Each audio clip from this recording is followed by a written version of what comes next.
Hello everyone, welcome to our YouTube channel DP Classes. Today we are solving class 7 exercise number 6.3. Exercise number 6.3 का पहला question है find the value of the unknown x in the following diagram. जो ये diagram दिए गए हैं triangle के, उन ट्रायंगल में एक्स दिया गया, अननोन एक्स दिया गया, उसकी वैल्यू फाइंड करनी है। तो उसको सॉल्व करने से पहले हमें एक उसकी प्रॉपर्टी समझनी पड़ेगी, और वो ये प्रॉपर्टी है कि sum of all angles of triangles is 180 degree. मतलब कि किसी भी ट्रायंगल्स के जो 3 एंगल्स होते हैं, ऑल एंगल मतलब कितने 3 एंगल्स ही होंगे ट्रायंगल के, तो इनकी जो सम होती है वो होती है 180 डिग्री। ठीक है, तो इसी प्रॉपर्टी के आधार पर ये सॉल्व करेंगे हम। जैसे पहला है, इसने कहा है कि सम ऑफ ऑल, सम में जोड़ होता है ऑल एंगल्स। ऑल एंगल्स मतलब कितने एंगल्स होते हैं 3, उसकी ट्रायंगल्स के 3 एंगल की जो सम होती है वो कितनी होती है 180। तो हम उसी तरह कर देते हैं, जैसे angle A plus angle B plus angle C equal to कितना हो जाएगा 180 डिग्री। मतलब तीनों एंगलों की जो सम होगी वो कितना होगा 180। एंगल ए बराबर कितना दिया गया है x, एंगल बी बराबर कितना दिया गया है 15, एंगल सी बराबर कितना दिया गया है 16 इक्वल टू 180 डिग्री।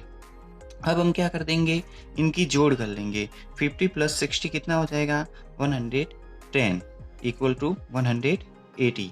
अब ये 110 प्लस के है तो उसको ट्रांसफर करेंगे, इस तरफ जाएगा तो माइनस के हो जाएंगे।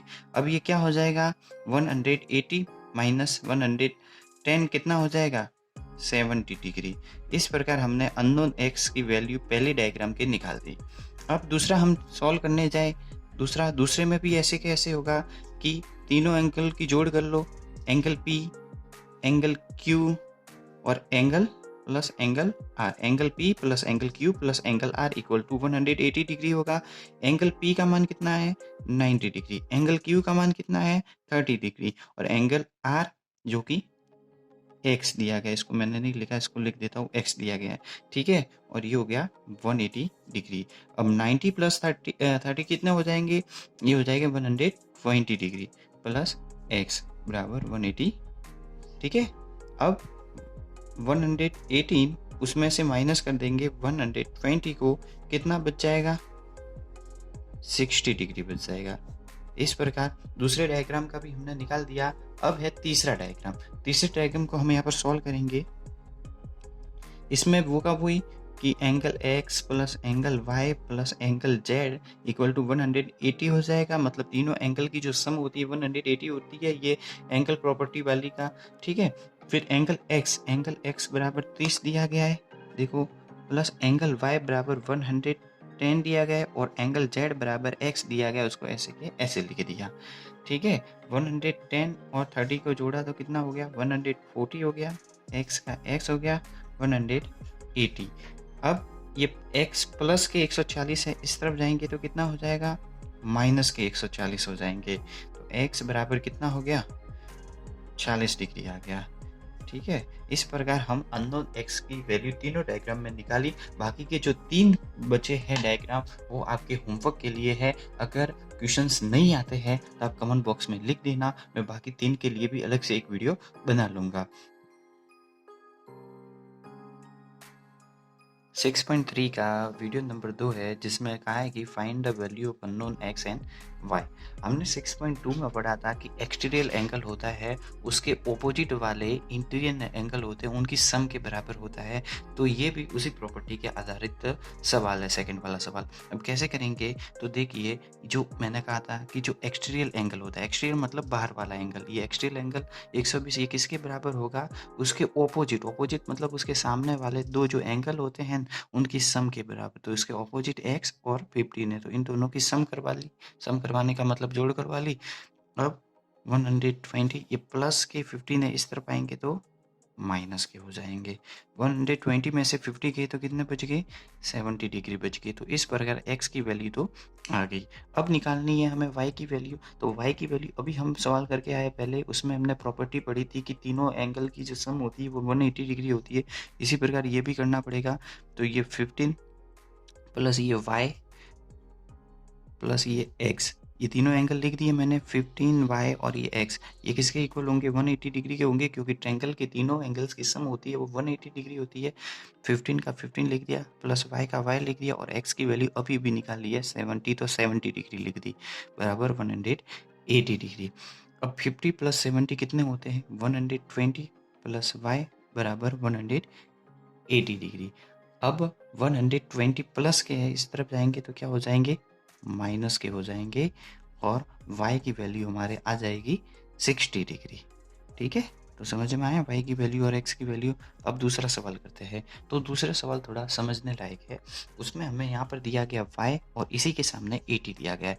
यहाँ पर आपको एक जैसा बनता हुआ दिखाई देगा। कभी भी आपको ऐसी कोई आकृति दिखाई दे x वाली, तो उसके ये वाला एंगल, और वीडियो बीच में रुक गया था तो अब वापस से हम शुरू करते हैं। तो यहाँ पर आपको x की आकृति दिखाई रही होगी।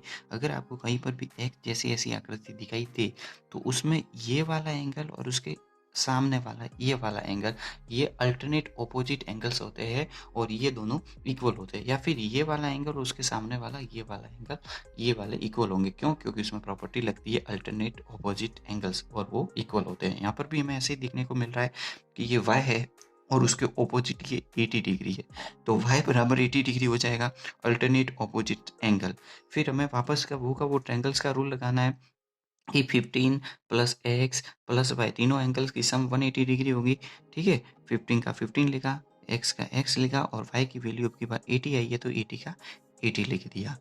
ठीक है, अब 15 प्लस 80 कितना हो जाएगा 130 हो जाएगा, x का x आ गया और 180 आ गया। x बराबर 180, और ये प्लस के 130 है, इस तरफ आएंगे तो माइनस के हो जाएंगे, तो x की वैल्यू हो जाएगी हमारी 15 डिग्री। ठीक है,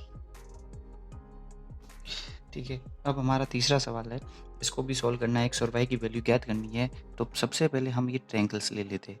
ट्रायंगल्स में इन तीनों एंगल्स की जो सम होगी वो 180 डिग्री होगी। तो एंगल y प्लस 15 प्लस 60, इन तीनों एंगल्स की सम कितनी होती है 180 डिग्री हो जाएगी।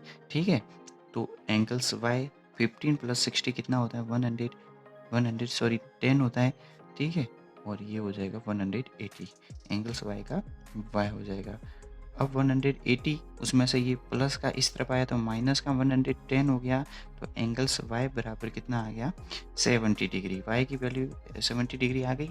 फिर वापस होगा वो एक्सटर्नल एंगल इक्वल होता है सम ऑफ ऑपोजिट इंटीरियर एंगल्स। तो अब देखो एक्सटर्नल एंगल्स कौन सा है इसमें, x है। किसके एक्सटर्नल एंगल इसमें कौन सा x है, और उसके ऑपोजिट जो इंटीरियर एंगल है वो 15 और 16 है, तो इन दोनों की सम के इक्वल हो जाएगा। x बराबर 15 और 60 कितना होता है 110। इस प्रकार x की वैल्यू भी 110 आ गई। आगे के जो सवाल बचे हैं वो आप स्वयं कीजिएगा, नहीं आए तो वही मैं कहूँगा कि कमेंट बॉक्स में लिख दीजिएगा। धन्यवाद, और लाइक शेयर और सब्सक्राइब तो जरूर कीजिएगा।